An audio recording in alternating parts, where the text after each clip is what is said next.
Hello everyone, आप सभी का स्वागत है इलेक्ट्रॉन फ्लो एकेडमी में। तो यहाँ पे हम लोग डिस्कस करने जा रहे हैं मैश करंट एनालिसिस, जो कि डीसी सर्किट के अंदर एक मेथड होता है सर्किट को सिंपलीफाई करके सॉल्व करने का। इस मैश करंट एनालिसिस की हेल्प से अपन ये गिवन प्रॉब्लम है इसको सॉल्व करेंगे। अब इस गिवन प्रॉब्लम के अंदर आप देखेंगे यहाँ पे, तो आपको देखने को मिलेगा एक डिपेंडेंट करंट सोर्स। वो डिपेंडेंट करंट सोर्स को भी किस तरीके से अपन सॉल्व करते हैं आपको इस वीडियो लेक्चर में देखने को मिलेगा। तो ये जो क्वेश्चन गिवन है यहाँ पे आप देखेंगे, ये बैटरी है। Okay, positive and negative. आप यहाँ देखेंगे आपको फाइंड आउट करना है करंट। पहले वाले मैश की करंट I1, दूसरे वाले मैश की करंट I2, और आपसे फाइनली पूछा गया है V1। V1 V1 वोल्टेज है 2 ओम रेजिस्टेंस के अक्रॉस। और ये जो डिपेंडेंट सोर्स है 0.5 ऑफ V1, ये डिपेंड करता है इस वोल्टेज के ऊपर। यहाँ इसलिए लिखा है 0.5 V1। ओके, सो अब यहाँ पे आप देखेंगे कि एक रेजिस्टेंस पैरेलल कनेक्टेड है करंट सोर्स के साथ में। तो यहाँ पे आप लोग सोर्स ट्रांसफॉर्मेशन टेक्निक अप्लाई करेंगे। Source transformation technique. तो सोर्स ट्रांसफॉर्मेशन टेक्निक अपन लास्ट वाले वीडियो में डिस्कस कर चुके हैं। अगर आपको कोई डाउट हो तो आप वो वाला वीडियो प्रेफर कर सकते हैं देखने। तो सबसे पहला काम होगा आपका यहाँ पे अप्लाई द सोर्स ट्रांसफॉर्मेशन। अब सोर्स ट्रांसफॉर्मेशन लगाने के लिए आपको यहाँ पे ये चीज देखनी पड़ेगी। अब आपको पर्टिकुलर इस सेगमेंट को इस तरीके से समझना होगा। आपने क्या किया, यहाँ पे एक रेजिस्टेंस दे रखा था 10 ओम, ये रहा। ये पैरेलल था आपका 0.5 V1 के। या टर्मिनल के नेम दे रहा हूँ मैं, ए और बी। इसको आप ट्रांसफॉर्म कर सकते हो इस फॉर्मेट में, मतलब करंट सोर्स से आप लोग इसको बना सकते हो प्रैक्टिकल वोल्टेज सोर्स। अगर आप देखेंगे यहाँ पे जो प्रैक्टिकल वोल्टेज सोर्स बना है, उसकी वैल्यू क्या होती है। जो भी आपने वोल्टेज सोर्स बनाया है वो हो जाएगा V equal to I multiplication with resistance. और ये जो 10 ओम था वो एज इट इज 10 ओम ही रहेगा सीरीज में वोल्टेज सोर्स का। जो नया वोल्टेज सोर्स बन के आया है अपने पास में 0.5 V1 multiplied by 10 ohm resistance. यहाँ से आपको नए सोर्स की वैल्यू देखने को मिली जो कि बन गई है 5V1। ओके, सो ये जो पर्टिकुलर पॉइंट है A B, this A this is B, इसको अपन रिप्लेस करेंगे यहाँ पे। ये हट करके ये वाला कनेक्ट यहाँ हो जाएगा ए बी टर्मिनल पे। तो अब आप देखेंगे यहाँ पे नया सर्किट आपको इस तरीके से देखने को मिलेगा।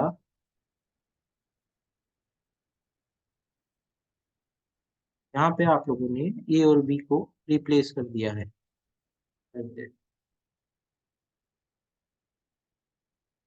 ये अपना सर्किट नया बन के आ चुका। यहाँ पे आप लोगों के टर्मिनल ए रहा, टर्मिनल ए, एंड जो 10 ओम उसके सीरीज में आया था जो कि यहाँ 4 ओम कनेक्टेड है। ये रहा आपका ए, सॉरी, ये आपका बी। तो 10 प्लस 4 इक्वल टू हो गया अपने पास है 14 ohm in series with 5 volt V1 dependent voltage source की। ओके, तो अब ये नया सर्किट देखने को मिला आपको यहाँ। आओ अब आप लोगों को यहाँ क्या करना है, मैश इक्वेशंस राइट करनी है। तो हम लोग यहाँ पे जो मैश इक्वेशन लिखने के लिए जो मेथड यूज में लेंगे वो है अपना इंस्पेक्शन मेथड। तो इंस्पेक्शन मेथड क्या बोलता है, जो कि हमने लास्ट वीडियो लेक्चर में डिस्कस किया था। तो अब यहाँ पे अपन लोगों को राइट करनी होगी mesh equations. Let's write the mesh equations. Yes, mesh equation, mesh equation for mesh one. तो मैश वन की इक्वेशन बन के आएगी आपके यहाँ सामने। यहाँ पे अगर आप देखेंगे अपन लोग यहाँ पे इंस्पेक्शन मेथड लगा रहे हैं। ये हो जाएगा आपका R11, इन दोनों का समेशन। ये हो जाएगा आपका R22, जिसमें इन तीनों का समेशन हो जाएगा। और R12 और R21 सेम रहेगा, ये रहेगा -2। ओके, क्योंकि दो 2 ओम में I1 करंट इस डायरेक्शन में फ्लो हो रही है और I2 करंट इस डायरेक्शन में फ्लो हो रही है, अपोजिट डायरेक्शन में फ्लो हो रही है, इसलिए R21 और R12 की वैल्यू हो जाएगी -।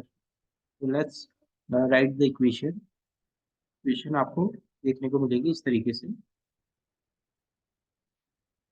16 of I1 R11 into I1, R11 कितना हो गया 16 minus 2 of I2, -2 of I2, यहाँ पे जो करंट फ्लो हो रही है वो I2 फ्लो हो रही थी -2, इन दोनों का जो एल्जेब्रिक सम होगा वो इक्वल टू होगा 110। ये कॉन्सेप्ट कहलाएगा आपका KVL.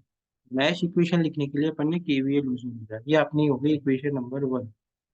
And mesh equation for second mesh, यहाँ पे मैश 2 की इक्वेशन बन जाएगी इस तरीके से, -2I1 प्लस R22 मतलब 14 + 2 + 6, तो ये बन जाएगा आपका टोटल 22I2 इक्वल टू, यहाँ का जो वोल्टेज है टोटल, टोटल वोल्टेज आ रहा है आप लोगों का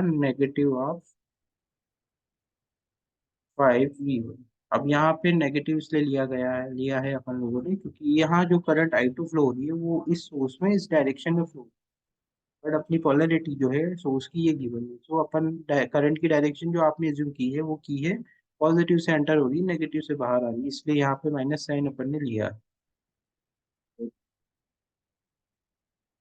we have written the equations, now what next. अब आप लोगों को यहाँ पे V1 की वैल्यू एज्यूम करनी पड़ेगी। V1 आप यहाँ सर्किट में ध्यान से देखेंगे, V1 so voltage across the 2 ohm resistor, 2 ohm resistor के अंदर दो करंट फ्लो हो रही है, तो V1 को इस तरीके से लिखा जा सकता है, देखिएगा I1 minus I2 multiplied by 2, ये अपने पास में आ गई है V1 का एक वैल्यू। ओके, सो अब यहाँ पे आप लोगों को क्या करना है, ये आप लोगों की इक्वेशन 2, ये आप लोगों की इक्वेशन 3।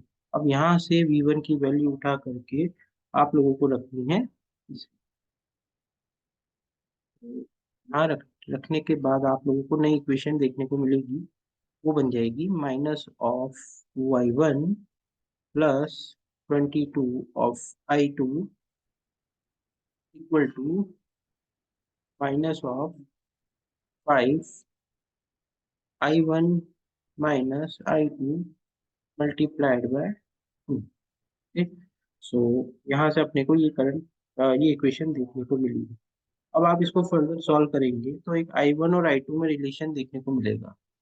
फर्दर सॉल्व करने के बाद एक रिलेशन आता है जो कि अपने को बताता है I2 इज इक्वल टू बन गया है अब यहाँ पे -2/3 मल्टीप्लाइड बाय I1। नाउ अब इस I2 की वैल्यू को आपको सब्स्टिट्यूट करना है in equation 2, in equation 1, so substitute put I2 in equation first. अब पहले मैच की इक्वेशन में आप लोग क्या करेंगे, I2 की वैल्यू को पुट कर देंगे, तो I2 की value in terms of I1, सो यहाँ से आप लोगों को नई वैल्यू देखने को मिलेगी, देखते हैं यहाँ पे, तो नई वैल्यू देखने को मिल गई है इस,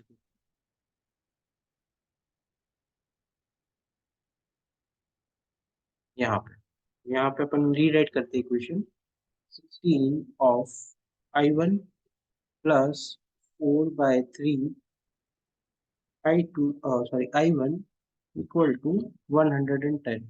अब आप यहाँ देखेंगे कि पूरी इक्वेशन अपनी I1 की टर्म्स में चेंज हो गई है, सो अब यहाँ से अपन लोग I1 की वैल्यू निकाल लेते हैं, तो इसको फर्दर सॉल्व करेंगे आप, तो I1 आपको देखने को मिलेगा फ्रैक्शन में 165/26 एम्पीयर। यहाँ से आप लोगों ने क्या निकाल लिया है, I1, यहाँ से अपन लोगों ने I1 निकाल लिया, जो क्वेश्चन में पूछा गया था फाइंड I1, तो I1 अपन लोगों ने कैलकुलेट कर लिया है। अब बची है बात I2 की, तो I2 निकालने के लिए अपन लोग क्या करेंगे, अब I2 निकालने के लिए अपन लोग I1 की वैल्यू इस इक्वेशन में पुट कर देंगे, इक्वेशन में यहाँ पे, तो I2 is given by equal to -2/3 into I1 into 165/26। यहाँ से I2 आप कैलकुलेट करेंगे तो वैल्यू आएगी I2 नेगेटिव में 55/13। तो ये आपका सेकंड आंसर आंसर आ चुका है, ये एम्पियर आपका आंसर आ गया। सो I2 भी निकल गया है। अब बचता है V1, the value of the V1। V1 मतलब था आपका 2 ओम रजिस्टर के अक्रॉस का वोल्टेज ड्रॉप, जैसा कि आप डायग्राम में देखेंगे। तो जो इक्वेशन आपने यहाँ लिखी थी V1 की, यहाँ पे I1 और I2 की वैल्यू प्लेस करेंगे अपन। V1 is given by from equation third, V1 equal to I1 minus I2। So I1 की वैल्यू है 165 divided by 26, minus minus plus हो जाएगा यहाँ पे positive 55 divided by 13। So here sorry multiplied by 2 से भी मल्टीप्लाई हो रहा है V1। यहाँ पे V1 को आप सॉल्व करेंगे तो आपको वैल्यू देखने की मिलेगी 21.154। ये आपका थर्ड आंसर आ चुका है। तो इस क्वेश्चन में हम लोगों ने डिपेंडेंट सोर्स अगर सर्किट में हो उसको किस तरीके से टैकल किया जाता है वो समझा है। Okay, thank you.